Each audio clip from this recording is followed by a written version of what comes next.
What's going on, everybody? My name is Jake, and welcome to the UFC Seattle picks prediction. This is a video where I'm just picking straight up who I think is going to win.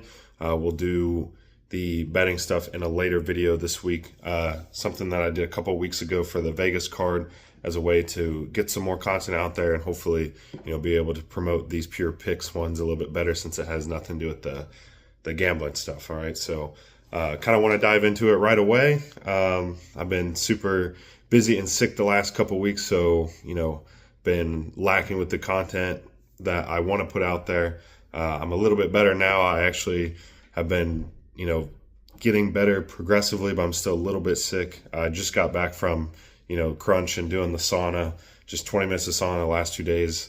It feels like it's gone a long way, so I'm feeling a little bit better, sound a little bit better, I feel like, in comparison to my last video. So we'll run through these. Again, this is just purely who I think is going to win, my breakdown. And again, some of that can kind of show a hint as to what I'm going to eventually bet on, but that's for another show. All right, so anyway, and I'm going off the Tapology bout order. First fight is Alexia Tynera versus Bruna Brasil. Tynera is a massive favorite, I believe, minus 600, minus 650, which is a little wide to me. However, I do think she's definitely 3 or 4 to 1 in this spot. And, cat cameo. This could very well age like she's, a 6 to 1 favorite, whereas that's where she's lined at right now. I think Tynera is really, really good for this division. She's super big and strong and physical for this division. 13 to 1, really good prospect. I just don't think Bruna Brasil is really all that good. I know she's in the Fighting Nerds, but just because it's a heralded camp doesn't mean every single fighter in there is, top level, right? I mean, we see in the last card, Brando Perich, city kickboxing guy, obviously a prospect's on the rise, and there's another city kickboxing guy on this card that is also pretty good. But I'm sure there's some fighters at city kickboxing that really aren't all that great and are maybe more just punching bags. So, Bruna Brasil just was not impressed by her last performance at all against Ketlin Souza. I mean, she got absolutely controlled in the clinch, and then when she was getting hit, she does not look like she can take damage very well. And I really think Alexia Tynera is going to have the big grappling advantage, and then with that, the power and the ground and pound. I could really see her getting a finish in this fight, especially 6 to 1 women's MMA. That kind of tells me the books are expecting it as well, because usually these, women's MMA fights, when they're lined this wide, it's because they're expecting a finish. I know you can say that about a lot of fights, but take Merab Dvalishvili for a chance against Petr Yan. I mean, he was minus 450. I know he lost, but his decision line was like minus 250, minus 300. So not always are these huge favorites expected to get finishes. Sometimes, especially in women's MMA, the likely outcome is still a decision. However, I could really see Tynera finding a finish here in this fight. So she's going to be one of my more confident picks. I've actually already placed a wager with her in it when the lines weren't as chalked. They've just been moving wider. So, if you do want to use 6 to 1 women's MMA as a parlay piece, not really a strong recommendation just because it's a steep price, but I would jump on it now because I would not be surprised if the odds move closer to 7 to 1 by the time the fight closes. So I'm going to go Alexia Tynera, and I think she finds a finish in this one. Next fight is Ricky Simón and Adrian Yanez. Kind of what I've been going back and forth on. Simón, last time he fought in Seattle was when he knocked out Javid Basharat. And obviously that win at the time looked better than it does now, but still a solid win. And Simón, he's been in headliners before. He's got a lot of experience. I like both of these guys, and I know Yanez is a popular dog shot. He hasn't fought since 2024 when he lost to Daniel Marcos, which is not really, it was a split decision, so not really too much sweat off your back. Daniel Marcos is pretty good. And I just think he's going to be way better on the feet. So, Simón, I feel like, will have the grappling or wrestling advantage. If it doesn't go there, though, I could see Yanez winning the boxing exchanges. So I think this is going to be a really, really close fight. To be honest with you, I'm going to lean Ricky Simón. I think he's from Seattle or Washington, if I'm not mistaken. I could be wrong on that. I'm trying to pull up his Tapology here. Oregon, so close enough. fighting out of Vancouver, Washington. So, yeah, this is pretty much a home fight for him. You know, I thought the odds would be closer to pick him, so I can understand that a lot of people are on the dog money for Yanez, and I certainly, this dude just wants to be on camera. Say hi. I can certainly see people taking the dog money there, but I'm going to side with Ricky Simón here. I'm going to say, now the method of victory is tough for me because I really think Yanez could win the minutes and be the point fighter in this spot, especially if it stays on the feet. I don't know. This is a coin flip fight for me, really. I'm going to lean with the more home fighter, Ricky Simón, but honestly, I don't love it.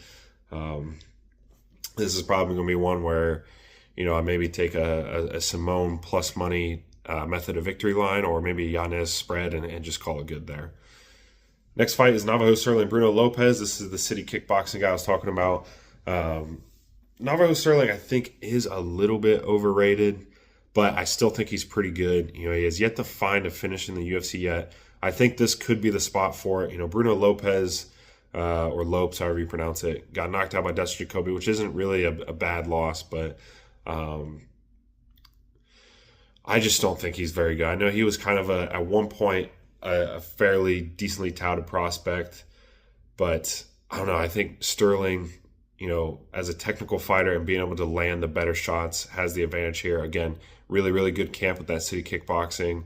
Obviously, the face of the franchise, you know, for lack of a better term, for city kickboxing is on this card. But I'm going to go Sterling here. I just think, you know, again, the odds, similar to the Tainara fight, maybe a little bit wide, but it could very well play out to look exactly, you know, accurate, or if not wider as the fight goes on. I think Sterling's just going to be way, way more fast. And even if he doesn't find that the knockout on Bruno Lopez, I think if this goes to decision, it means it's Sterling point fighting his way to 30-27, maybe a 29-28 if Lopez is able to grapple at all. But yeah, I think Sterling makes this look fairly easy. Even if he doesn't get a finish, I think decision all the way for him. Next fight, another coin flip one. I'm about to say corn flip. Coin flip, Casey O'Neill and Gabriela Fernandez. Casey O'Neill, she's been pretty inactive, and she's only 28, so that probably means, to me, you know, her last fight was 2024 when she beat Luana Santos. That means she's either had some shit going on in her personal life or a lot of injuries to be that young, but that inactive. I understand, like, maybe you're just not getting the matchmaking, whatever, but, you know, just not super active. And at one point she was 9-0 and looked like a really good prospect. I'm not saying she's not a good prospect, but I don't know. I'm hesitant to take her even as a slight underdog, which I think is good value against Gabriela Fernandez. The thing for me is Fernandez is a little bit more active and is just going to be the much bigger fighter here, to where I think if it goes to the grappling exchanges, she's going to be the better physical and maybe land the more damaging shots, either on the feet or maybe not on the feet, on the ground or in the clinch. But to be honest with you, I really do not have a strong side on this one. This is another, you know, kind of similar to Yanez and Ricky Simón, where I'm going to look for a plus money line, if anything. You know, maybe a fight to go the distance as a parlay piece, but as far as who I think is going to win, I'm going to go with Gabriela Fernandez. You know, she's had some wins that have aged decently. Carly Judice is the big one. You know, Kong Wang. She lost to Teresa Bleda and Jasmine Jasdovicius, which aren't terrible losses, but, you know, she's on a 3-fight winning streak and got that momentum, whereas Casey O'Neill, long layoff, you know, I don't know, maybe some ring rust, however much you buy into that. Don't love it. I'm going to go Gabriela Fernandez barely, but, I mean, either side of the coin, I don't think you'd be foolish to take either one. Next fight, Marcin Tybura versus the debuting Tyrell Fortune. Tyrell Fortune is a heavyweight out of PFL and Bellator. Close to a pick'em in this fight, but I'm going to go Tyrell Fortune. I think he knocks out Tybura. I think Tybura, at this point in his career, at his age, is just kind of a blob. And, you know, Tyrell Fortune is a guy with a wrestling background. You know, he's definitely fought some cans on his regional scene. But the thing about Tybura is that he got knocked out by Ante Delia, and we thought maybe Ante Delia would be something, but in his most recent performances, I'll give him a little bit of a mulligan for Waldo Cortez Acosta because he did almost have him knocked out before getting knocked out himself, but he looked bad against Sergey Spivak. Even when he had Spivak hurt, he gassed out and couldn't finish it. So that loss hasn't exactly aged well. I'm not surprised that this fight is pick'em because Delia is the UFC veteran, has the experience and some wins over the much bigger names than Tyrell Fortune. But I just can't trust Tybura at this point in his career at 40 years old, going on 41, I just think that chin is gone. I really do. And I think Tyrell Fortune can hang in the wrestling department. And as far as the striking goes, I mean, he is going to have a big advantage here. So I'm going to say Tyrell Fortune, I'm a little bit more confident in him than like, say, my Ricky Simone and Gabriela Fernandez picks, but I'm not going to sit here and be like hammer Tyrell Fortune, but I do think he finishes Marcin Tybura. And even if this somehow goes to the decision, again, I think he can hang with the wrestling, and he's going to be landing the much more damaging shots, in my opinion, to where if it does go to scorecards, 29-28, but more often than not, I see Tyrell Fortune getting a knockout and getting into the rankings at heavyweight. Just the heavyweight division, man. We got Sean Sharaf fighting ranked guys, Tai Tuivasa. Like, what are we doing? But, Tyrell Fortune, I think, is going to beat Marcin Tybura and then be the number 11 or number 10, whatever, ranked UFC heavyweight. Yeah. Next fight is Chase Hooper versus Lance Gibson Jr. Lance Gibson Jr. made his debut on short notice against King Green and lost a split decision. And I was actually on Lance Gibson plus 7.5 that night because I just wasn't big on Bobby Green. In all honesty, it probably shouldn't have hit. I think Bobby Green won that unanimously, maybe even 30-27. I'm really shocked that fight went to split. But Lance Gibson isn't horrible, but I do like Chase Hooper in a bounce back spot here, coming off a knockout loss to Alexander Hernandez. Alexander Hernandez has been on a nice run recently, and Chase Hooper just, when he couldn't get this fight to the ground, clearly the striking isn't there. Difference here is that I do think Lance Gibson is not quite on the level of Alexander Hernandez, so I see Chase Hooper getting this fight to the ground and eventually finding a submission. Hooper's going to be, I think, the much bigger, longer fighter here. He's 6'1" at lightweight, which is pretty big. We got Ignacio Bahamondes on the same card that's 6'3" fighting at lightweight. So, pretty big there. Gibson's only 5'9", so, I think, and not that, Alexander Hernandez isn't a big lightweight either as far as his size, but, the striking for Alexander Hernandez, I would rate much higher than that of Lance Gibson. So I think Hooper will be able to get this fight to the ground, and if it does get there, I think he could submit Lance Gibson fairly comfortably, fairly easily. So I'm going to go Chase Hooper here. Again, the line is a little bit wide, I'm not going to lie. But, Chase Hooper before that loss to Alexander Hernandez was a guy that was seen as a really rising prospect. And I don't think a loss to Alexander Hernandez, who's seemingly on a resurgence. Obviously, he was supposed to fight Michael Johnson, then that fight got canceled. If he had won that fight, Alexander Hernandez would be looking at even better light. So I'm not going to knock Chase Hooper too much. Obviously, it's not a good look to get knocked out in the first round, but decent enough layoff time coming up against a guy who this is just his second fight in the UFC. I think this is a good bounce back. Again, the line's a little bit wide, but I'm going to assume that the sub line will probably be plus money, or maybe you could do the sub or decision line to get some extra value there. But I'm going to go Chase Hooper. I think he finds a submission. Next fight, Ignacio Bahamondes and Tofik Musayev. Tofik Musayev is a guy I think that just got to the UFC a little bit late. He's 36 right now.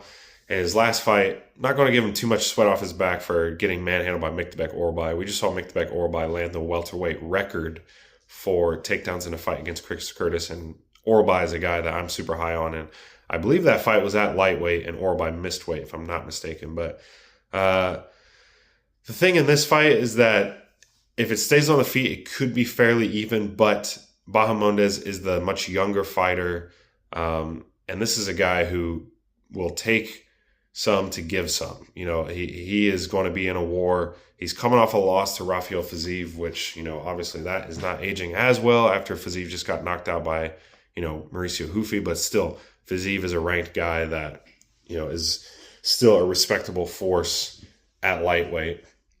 And what I really favor for Bahamondes in this spot is if he does get to the ground, I think the submission is going to be really live here. Maybe he could throw up a triangle off his back even. So, and in the striking exchanges, I do think, with his size and length and even the speed will maybe be on the side of Bahamondes. I think he'll land the more damaging shots.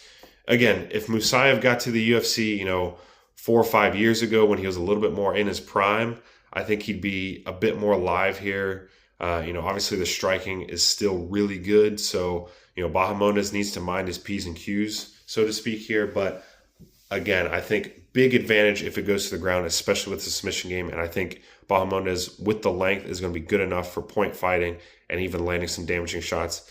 I think he finishes Tofik Musayev and really gets back on the right track. I mean, this is a pretty touted lightweight prospect. Got halted a little bit against Rafael Fiziev, but I think he bounces back here and finishes Tofik Musayev.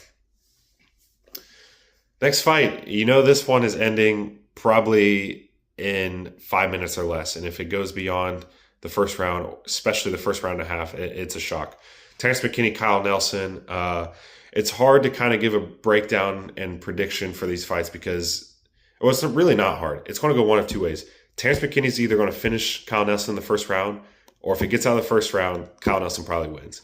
And I'm going to side with Terrence McKinney here. I just think, he just lost to Chris Duncan, who's about to get a main event against Money Moicano.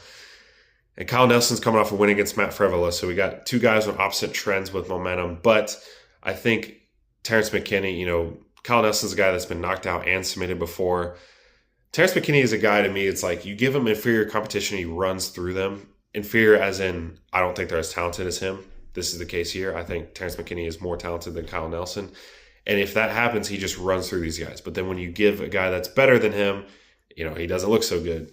So I think this is a bounce back spot for T-Rex. Knockout or submission, either way, I think I would favor submission, honestly, but knockout would not surprise me at all. But, I mean, the pick here is going to be Terrence McKinney, but when it comes to the bets later on, definitely look at, it's probably going to be really chalk the under, 1.5 or fight to not start round 3 or whatever it is. It's probably going to be really chalk, but I mean, that's where you got to go in Terrence McKinney fights. So that's where I'll be going. We'll see what the value is, but I'm going to say Terrence McKinney gets a first round submission over Kyle Nelson. Next fight. This is a really, really intriguing one, really good one between two prospects at middleweight, Mansour Abdul-Malik and Yusri Belgarou. I probably butchered that pronunciation. And in this fight, I'm going to take a dog shot on Yusri here. This is a guy that trains with Poatan. He's had kickboxing matches with Alex Pereira, Izzy Adesanya, and he was a big dog against Azamat Bakoyev and absolutely ran through him. Finished him, I believe, in the first round, if I'm not mistaken. The record isn't as shiny, or first round, third round, what was I thinking? But still, Bakoyev was a pretty formidable favorite. I think like 3 or 4 to 1 in that. And Belgarou, even before the finish, was winning that fight in all facets. The record isn't as shiny as Mansour Abdul-Malik's, but he is absolutely ginormous, 6'6", fighting at middleweight. Abdul-Malik's a big prospect too, a big guy for fighting at middleweight, 6'2", long reach at 80 inches, but I've been kind of waiting for spots to fade Mansour Abdul-Malik. I'm not going to lie. I just haven't really been impressed with him in his fights. Yes, he's winning them outside of Cody Brundage, where that went to a draw because of the headbutt. But, I mean, you look at the guys he's fought, Antonio Trocoli, Nick Klein, Dusko Todorovic, Wes Schultz. I mean, Wes Schultz just got finished in 2 minutes by Damian Penis, which Damian Penis is going to be good. So I'm not really knocking him for that. Dusko Todorovic isn't good. Nick Klein isn't UFC level. Antonio Trocoli, hopefully we just saw fight his last UFC fight. And Brundage, we all love Cody Brundage for a multitude of reasons, but not because he's a good UFC fighter. So I've been kind of waiting for a spot to fade Mansour Abdul-Malik, and I think this is it. he's going to have to get the wrestling going, because I think if it's a point kickboxing match, that falls right into Yusri Belgari's hands. I mean, we saw him dominate Azamat Bakoyev, who I still think is a good prospect in middleweight as well. And at plus money, he's right at plus 100 right now. Again, this isn't the betting show, YouTube. Don't strike me down, right? But I'm going to go Belgari here. I think he either wins a decision, 29-28, or even finds a late finish here over Mansur Abdul Malik. And, I still think Abdul Malik is a good prospect and will be able to rebound and still have a good UFC career after this. But I'm pretty high on Yusri here. And at dog money, I'm going to take that all day. So give me Yusri Belgari by decision or late TKO. Next fight, Julian Erosa and Larian Douglas. All I know for this fight is I'm going to take it to not go the distance. Larian Douglas has a ton of power, and Julian Erosa, he's going to be there to be hit. But I'm not going to lie to you, the odds really wide in this one. I mean, Julian Erosa is a guy who went to a decision with Mel Costa, who just finished Morgan Charrier and Dan Ige, both of them for the first time respectively. So, a decision, albeit a loss, that hasn't aged poorly at all. It's aged very well. But for me, Julian Erosa has been finished a ton in his career. 7 TKOs. I mean, that's just not a good look. And against Larian Douglas, who isn't really, going to put a lot of volume, he's just going to be looking for that big shot. I think he's going to find it in this fight, especially if Erosa is going forward and putting the pressure on. Now, I will say at almost 3-1 is wide for me. So the dog shot on Julian Erosa definitely has some value. So, we're going to be looking at some sprinkles there for Erosa by finish because, even Douglas has been knocked out twice and subbed twice. So I definitely, could see Erosa finding finish in this one as well, which is why I think I'm a little surprised by the odds being as wide. But I get that the UFC is like, this is a big, KO power finisher here going up against a guy that is there to be hit and has been knocked out a lot. So that's where I'm going to lean for this fight is Larian Douglas by knockout. But I would not be surprised, and I certainly don't blame people for taking a look at, Julian Erosa at close to, I think, plus 300 odds. So we'll take a look at that later. We'll see what the odds are, but I'm going to go Larian Douglas to win by knockout. Next fight, Michael Chiesa and now Nico Price. He was supposed to fight Carlston Harris, which I think would have been a much closer fight, but Harris had some visa issues. So now he's fighting the corpse of Nico Price, who just got knocked out standing by Nikolai Veretinnikov. I think Chiesa, I don't know if it's been confirmed or if he said anything, but I'm guessing this is a retirement fight. I think he gets professional win number 20 here by submission in Seattle, which is this his hometown? He was born in Colorado. He fights out of Spokane, Washington. So home fight. I think he gets a submission here early, round 1, maybe, round 2. But, at least for Nico Price, he's not going to get knocked out here because Chiesa, I don't think, has ever knocked anyone out because he's a wrestler, jiu-jitsu guy. 12 submission wins. So I think he finds a sub here in his retirement fight. I like Michael Chiesa. His last fight against Court McGee sucked, but he won. And, again, this is Nico Price with, 10 children that's clearly going out there for paychecks. Like, there's no way he should be medically cleared for this, but luckily he's going up against a guy that's not going to knock him out, but he is going to choke him out. So I'm going to go Michael Chiesa by round 1 or 2 submission. Co-main event, Alexa Grasso and Macy Barber. I think this is going to be a really good fight. And again, it's another one of those fights where it seems like it's two fighters in opposite trajectories. Alexa Grasso, since being a huge underdog and submitting Valentina Shevchenko, other than the Holly Holm head kick knockout over Ronda Rousey, maybe one of the biggest upsets in women's MMA history, certainly for title fight perspective. But since then, she drew with Shevchenko in their rematch and then got easily, I don't want to say dominated, but a clear win for Shevchenko in the trilogy bout, and then most recently lost to Natalia Silva. Now, I'm not going to knock her for that because she lost to the champion and then the number 1 contender. But I just think she's on a downward trend at 32 years old. Just did not look good in either of those fights. Whereas Macy Barber, Yeah, she had the health scare when she was supposed to fight Erin Blanchfield, but she went out and looked really solid against Karine Silva. And at 27 years old, these two fought, I believe, 5 years ago. And Macy Barber lost 29-28. So at 22 years old, fighting Grasso maybe more in her prime and winning around there. I think Barber is going to use the physicality and strength advantage to her advantage in this fight and grind her way to a decision. I think it's going to be really close. I definitely don't knock people for taking a dog shot here against for a former champion in Grasso at plus money, who's been there, done that in division, faced all the best fighters, or maybe not all, but, a lot of the best fighters, trilogy with the best female fighter ever. I mean, the level of competition has been there for Grasso, but I just don't like how she's looked in those last two bouts, albeit against really good fighters. I get that, but Macy Barber to me is on the rise. She looked pretty solid in her last fight, and I just think she's going to have the big physical advantage here. I'm going to say she gets it done by decision, but I do think it'll be close. 29-28. We'll be sweating it, but Barber's going to be my pick by decision in the co-main event, and then we could see her, maybe they rebook her with Erin Blanchfield. I don't know if Blanchfield has a fight booked right now, but she's definitely going to be in that flyweight title picture for sure. And at 27 years old, again, she's entering that prime. She's only going to get substantially better after every bout. So yeah, Macy Barber decision. And the main event, Izzy Adesanya and Joe Pyfer.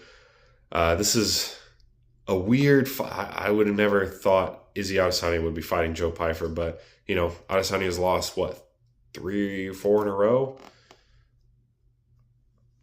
3 in a row.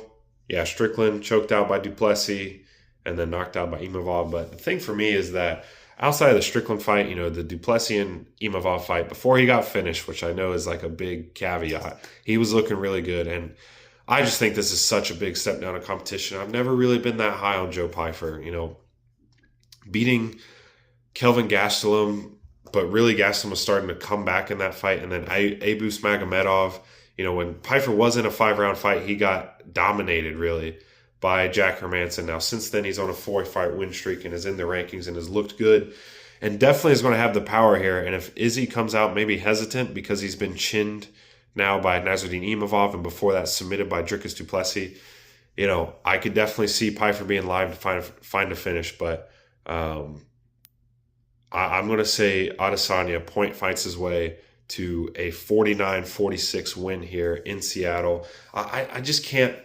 I'm not ready to give up on Adesanya. Is he ever going to win a title again? Probably not. But this is the second greatest middleweight ever. And he's fighting Joe Pyfer. I know Pyfer is solid, but me personally, I'm just not super high on him. And again, he was looking good against Duplessis, looking good against Imavov until he got finished. I know, that's not like great, leverage, so to speak, right? Because at the end of the day, he did get finished. He did lose, but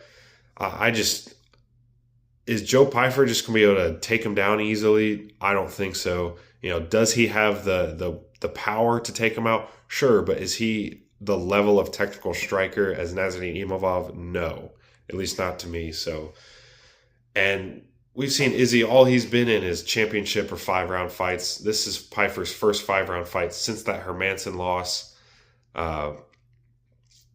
I don't know. I just don't see it. I mean, I can see it. I can see him knocking out Izzy, but unless he knocks him out, there's just no way I see him outpointing Israel Adesanya. So this is probably the last time I'm going to back Adesanya. If he loses here, I think it's time to hang him up and call it good. I mean, this dude's an absolute legend. Like I said, to me, second best middleweight ever. But if he loses this, I think he's got to ride off into the sunset. But I don't think he loses. I'm going to say Israel Adesanya wins a decision, 49-46, maybe a 48-47 if, Pyfer puts the pressure on and grapples a bit. But I just think that the point style kickboxing here is going to be levels on the side of Israel Adesanya.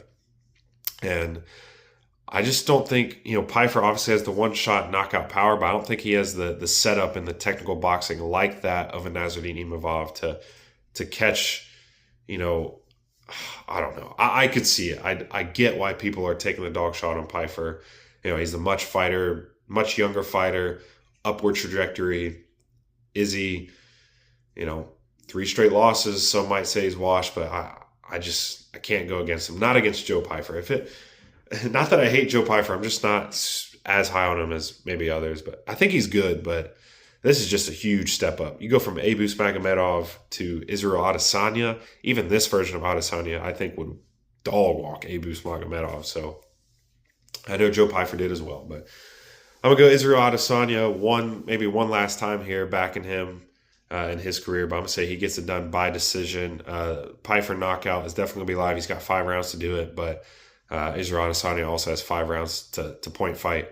And, basically just frustrate the hell out of and tire out Joe Pyfer. So I'm going to say Israel Adesanya gets it done by decision, and that's going to be all my picks for UFC Seattle. So like we did UFC Vegas when I split the betting videos up from the picks, again, we'll do that video later this week. But based off pure picks confidence, I don't know off the top of my head how many fights are on this card, but here they are ranked. We went 9 of 13 last week, 13 out of 14 the week before. So hopefully we do pretty good this weekend.